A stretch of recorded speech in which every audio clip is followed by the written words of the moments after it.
Hey y'all, it's Kristen from our Donny farm. I just want to say I learn something new every day. Always learning.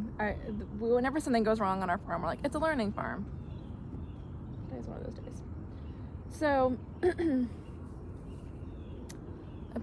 I direct sowed some seeds in this bed and they just like were not sprouting. And I was getting really agitated about it. And then finally I did it again and then nothing was sprouting. I'm like, same compost. It's in all my other beds. I seeded in other beds and they sprouted, no problem. Things were looking good. You can see that I have sprouts. Look at this, baby sprouts in this bed, no problem. So I was like, well, let's cut our losses here. And I transplanted some seedlings into this bed and then they were gone. And it's fenced off from the chickens. And it was driving me crazy. But now today I was looking over here and I don't think I'm gonna be able to get them on camera because actually I already called the chickens up here. But there's little, here they are, hold on, I don't know if they're gonna show up on camera, but these little roly-polies were eating my babies. And that's a bummer. Look at them. I don't know if they're coming up on camera, but they are all over the place. So I uncovered it and I'm gonna run the chickens through here again and see if that helps. So I know people are like, oh, roly-polies won't damage seedlings. They do. I saw their little faces on my kale. So that's a bummer. So I'll let you know if running the chickens through here and then starting over helps. But you can see they ate this little guy and I saw their little faces on the leaves. And where is it? Yeah, they're in here.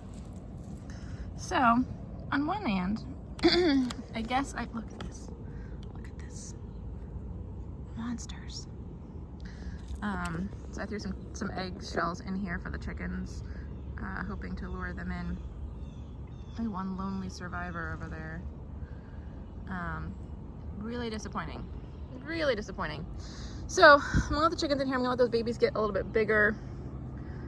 Lessons were learned. I don't know why they're not in the other bed. That's really interesting. Maybe I just didn't let this hang out long enough. Anyway, I'll keep you posted.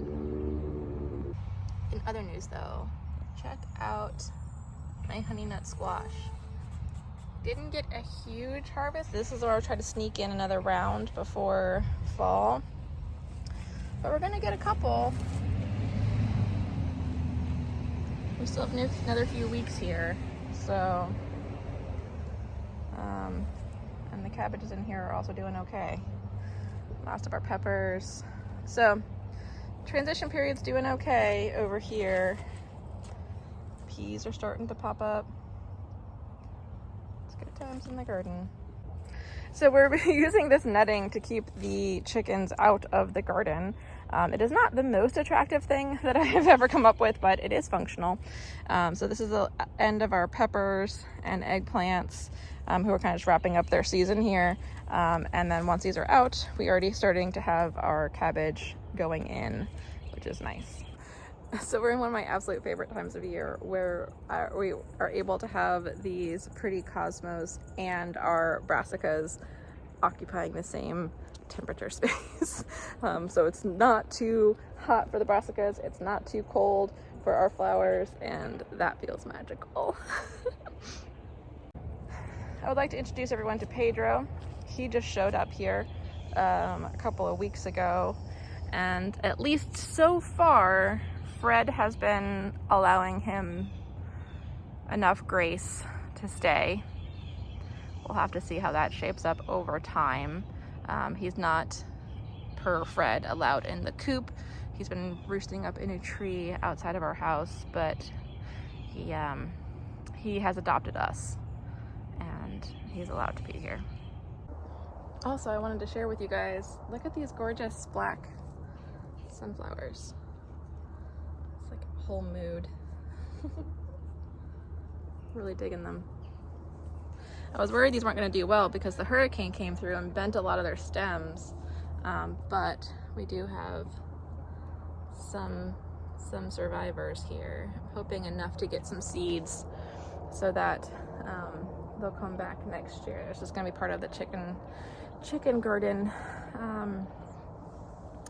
plans that we have for next year. And here's our chicken coop, and they're hanging out.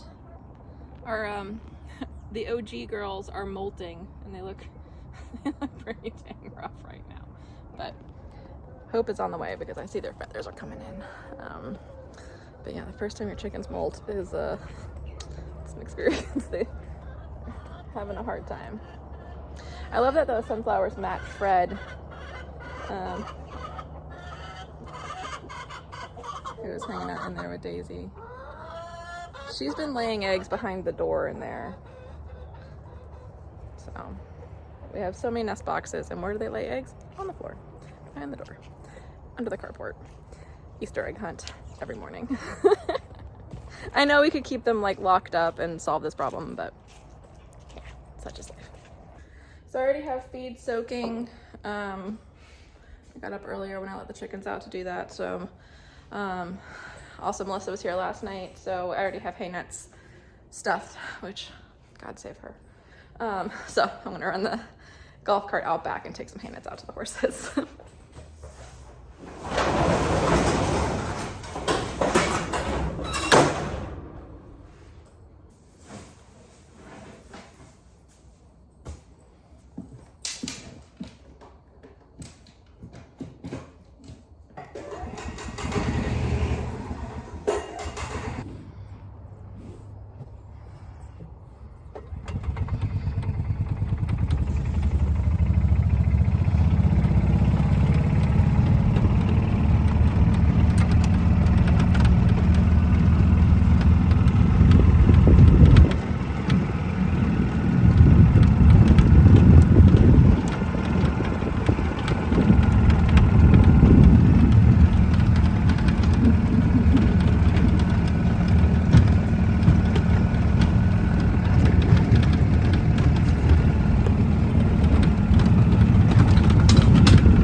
So, there's a beautiful, I assume, red-tailed hawk up in one of those trees. So, I'll have to tell the chickens to watch out. But, so, for the last couple of months, the back part of our back track has been torn up and inaccessible because they were putting in a gas pipeline through our neighborhood. But, just oh, there's like a family of bluebirds on the rolled up fence. I don't think you can see them in the video, but zipping around. Hi, friends. Let's see if we can get a better video.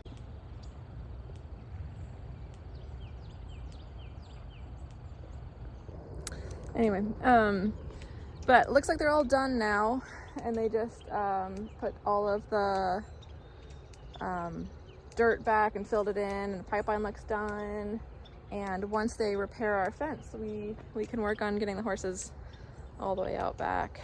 But it's nice to actually see the back of our track again. I haven't seen it in a while. So yeah, so our track goes all the way back to that tree line back there. So with this done, we can get back to mowing the bridle path that we had created that goes all the way around the back of the track. And we'll have to get all of the fencing cleaned up and all of that, but it's looking like the project is moving along. It sounds like the birds are happy to not have the construction going on anymore, so sure is pretty out here in the fall. The barn crew and I were talking the other night about how even though we are in like the flattest of flat regions out here, somehow this property kind of still feels like it's in the mountains in the fall. I don't know if it's just the way the trees are or what it is, but so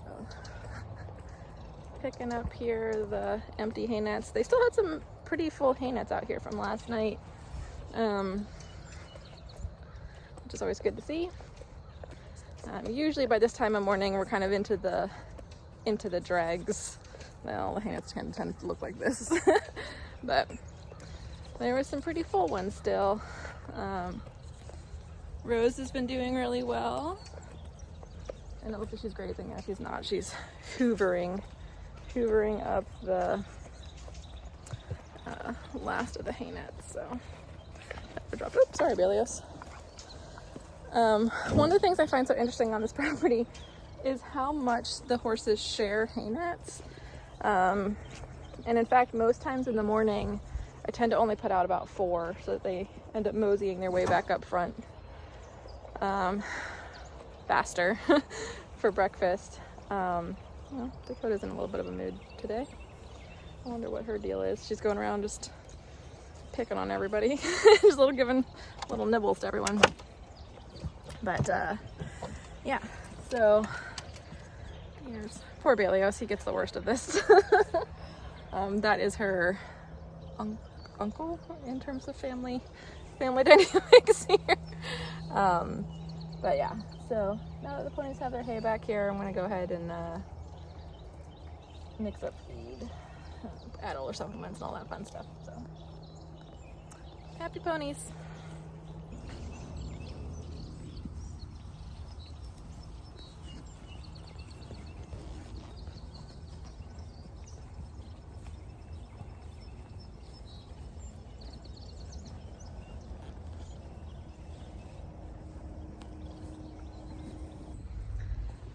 Dakota and Belios are on to the plan. Their food's mostly ready, but the rest of the horses are not. So I'm gonna try and quietly finish in here before I call everybody else up. Wish me luck. Okay, so Dakota abandoned the plan here, so we're just gonna go ahead and get Belios set up.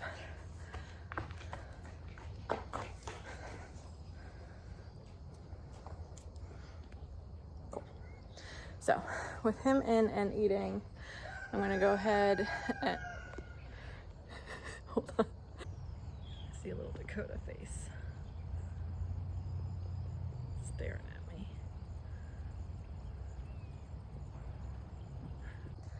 All right, I'm gonna go ahead and, I guess, call everybody else up here.